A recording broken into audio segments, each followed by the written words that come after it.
بسم اللہ الرحمن الرحیم۔ السلام علیکم۔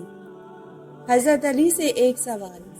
ایک بزم کے اندر حضرت علی رضی اللہ تعالی عنہ سے سوال ہوا، حضرت علی رضی اللہ تعالی عنہ کون سے جانور بچے دیتے ہیں اور کون سے جانور انڈے دیتے ہیں؟ حضرت علی رضی اللہ تعالی عنہ نے جواب دیا، جن کے کان اندر ہیں وہ انڈے دیتے ہیں اور جن کے کان باہر ہیں وہ بچے دیتے ہیں۔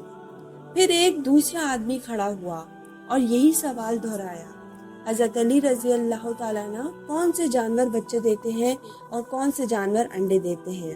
اب سائل بدلا تو حضرت علی نے بھی خیرات بدلی۔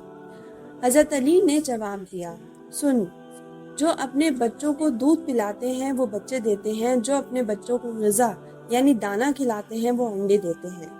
پھر تیسرا آدمی کھڑا ہوا اور یہی سوال دہرایا، حضرت علی رضی اللہ تعالی عنہ کون سے جانور بچے دیتے ہیں اور کون سے جانور انڈے دیتے ہیں؟ حضرت علی رضی اللہ تعالی عنہ مسکرائے اور کہا، تیرے لیے بھی نیا جواب ہے، جو جانور چبا کر کھاتے ہیں وہ بچے دیتے ہیں اور جو جانور غذا نگلتے ہیں وہ انڈے دیتے ہیں۔